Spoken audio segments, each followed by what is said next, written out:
الحمد لله والصلاة والسلام على رسول الله محمد بن عبد الله وعلى آله وصحبه ومن والاه وبعد.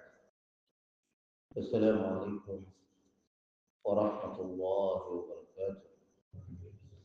إن أقول إليك أقول استيسي قصة يا ولد إليك تمسي ọkùnrin ló fẹ́ sọ ìyàwó déwọ̀ fúnra rẹ̀. Wọ́n ní kí ọkùnrin kó máa fi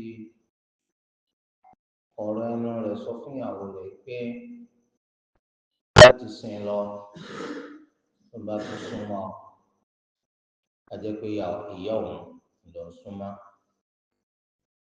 Tó ń bá tún fi ẹ̀yìn rẹ̀ lélẹ̀ ẹ̀yìn ìyá òun ló ń fi lélẹ̀. Àwọn gbólóhùn yìí ó ń bẹ ní ọ̀rọ̀ burúkú eléyìí táwọn èèyàn ti máa ń sọ ṣáájú kí Islam tó dé. Ó sì jẹ́ ọ̀rọ̀ eléyìí tẹ̀sìn Islam tó pè ní ọ̀rọ̀ burúkú, ọ̀rọ̀ èké, ọ̀rọ̀ téèyàn fi ń dẹ́ṣẹ̀. Ẹni tó bá mọ̀ pé bíbẹ òun papọ̀ pẹ̀lú ìyàwó òun tó bá ti sú òun, ó fẹ́ mú wá sópin kíkọ̀ nìkan kọ̀ọ̀lẹ̀. Òbúkátà kọ́ máa fi ìyàwó rẹ̀ wé màmá rẹ̀. Màmá rẹ̀ báwo? Nítorí pé tó bá ṣe bẹ́ẹ̀ àmì kò tiẹ̀ lẹ́kọ̀ọ́ rárá rẹ̀. Ṣe lè gbé ìyàwó sáyé màmá. Ṣé màmá rẹ̀ ń bẹ ní ẹni tó bá lò nígbà tí èsì pé nǹkan rọ́ọ̀lù yẹn?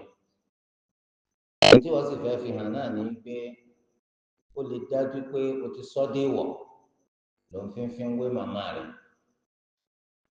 Àìka màmá kún, àìgbé màmá sí àyè ọ̀wọ̀ eléyìí tí Allah gbé wọn sí oníkọ́ máa sọ̀rọ̀ ọ̀rọ̀ rẹ̀. Ẹ bá ti wá dárú ẹ̀wù láyé kọlọ́mọ pé ìyàwó yẹn wọn ò gbọdọ̀ fọwọ́ kàn máa o.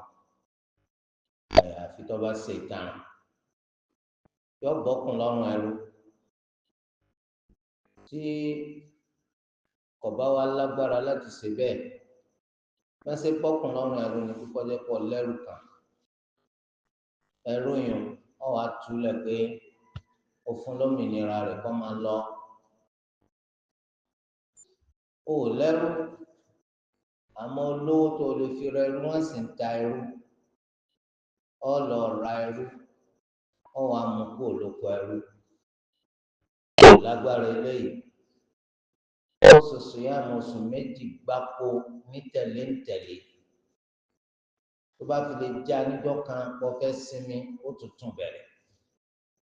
Nítorí rọ́ọ̀fù tó fẹnu rẹ̀ wà kó lè ru ẹrú rẹ̀ láì fi kan lẹ̀. Ó lágbára láti tún ṣe lẹ́yìn ó wá bọ̀ aláìní ọgọ́ta tó bá ti bọ́ wọn ìgbà náà ló tó di ẹ̀tọ́ fún ọ kíkọ́ lọ bá ìyàwó rẹ̀ padà kẹjọ máa sẹ̀mí lọ ní pẹrẹwu. Tí èèyàn bá ti wá síwájú kọ ìyàwó rí tó tún wá ṣerú eléyìí à ń pè ní òhìhà, fífi ẹ̀yìn ìyàwó wé ti màmá èèyàn. Tí èèyàn bá wá ṣerú eléyìí lẹ́yìn tó ti kọ́ rí sáàpò ti di kíkọ̀ kejì ni rárá. Kíkọ̀ ẹyọ̀kan náà ni. Ìwọ wá lélẹ́yìí ọ̀ràn alákọ̀ọ́kọ́ tó dá láyè rẹ̀. Gbèsè kíkọ̀ alákọ̀ọ́kọ́ àbí kíkọ̀ ẹlẹ́kejì àbí kíkọ̀ ẹlẹ́kẹta. Ọ̀ràn burúkú tó fẹnu burúkú dá alákọ̀ọ́kọ́ nù láyè rẹ̀. Yàtọ̀ sílẹ̀yìn inú bí ìyàwó rẹ̀ náà sí ọlọ́jọ́ kan. Òun náà ti wá wò ó pé òun ò lè tẹ̀síwájú máa sẹ̀mí pẹ̀lú rẹ̀. Ó ti sú òun, ó ti tó gẹ́. Torí ẹ̀ ìwọ náà ní ìsinyìí o tó ń bá tún gbà kí ìbálòpọ̀ kan ṣẹlẹ̀ láàrin òun àti ẹ ajẹ́ pé bàbá òun lọ́bùn rẹ̀. Òun náà fi ṣe déédéé bí wọn náà ṣe fún náà wé bọ́ọ̀lù bí wọn náà ṣe fún náà wé màmá rẹ̀. Òun náà bá ní látòní lọ wọn náà ti dàbí bàbá òun sóhun. Tó eléyìí tó di ọkọ lọ́nà láti má bá ìyàwó rẹ̀ lò kò di lọ́nà rárá rárá kò di lọ́nà nítorí pé ọ̀rọ̀ tó ń sọ yẹn ṣẹ̀rí àkọ́ká kún òfin nítumọ̀ kankan ọkọ̀ fi ọ̀rọ̀ ẹnu fi ṣòfò lásán ó jẹnu rẹ̀ yà torí obìnrin sọ pé òun fi ọkọ wé bàbá òun kọ́kọ́ wá dé wọ̀ fún torí ẹ̀ka kíyèsí bí ẹ̀rọ irú ẹ̀ náà ni kóbìnrin sọ pé òun ti kọ́ òun kọ́ láyé lọ́rùn ẹ̀yin agbọ̀rọ̀dún àgbẹ̀tọ̀ nígbà tí àwọn wa ti wá lò kọ́kọ́ bò láti àṣẹ báyìí kọ́kọ́ kẹ́kẹ́ obìnrin kọ́kọ́ ọkùnrin ló máa ń kọ́ obìnrin tóbìnrin ọba fẹ́ ṣe má yọ bọ́ dànù ní tó bá ló ń bọ́ dànù yọ wá sanwó rẹ̀ padà fún èló lọ́kọ́ fún yọ san padà fún tó bá ti lè sanwó rẹ̀ yí padà fún ó ti parí mu ọkọ wa ní òun fún ní 200,000 àwọn sì kó iṣu 50 wá àwọn sì kó àpàtì méjì wá tó kún fún aṣọ bàtà lọ́fíńdà gold tó àwọn nǹkan tó ń fún ọ̀dùbà náà lọ tó ní san 200,000 lásán gbogbo nǹkan yóò gbìn náà lọ sí ọba ti san ó ti bọ̀ dànù tó eléyìí ní nǹkan tẹ́sán Islam mú wa ìgbà míì tóbìnrin bá lòun ṣe má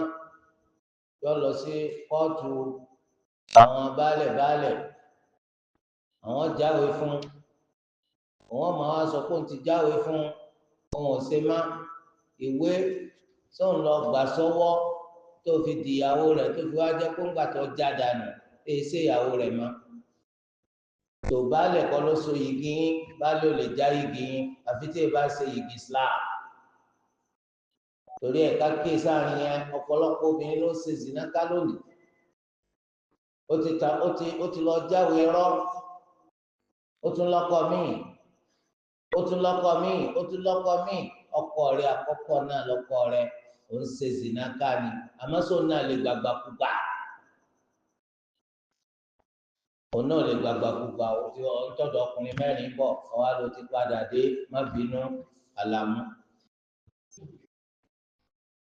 torí ẹ̀ olú ẹlẹ́dàá kọ́mọ́jà ponú subhanaka Allahumma wa bihamdik ashhadu an la ilaha illa ant astaghfiruka wa atubu.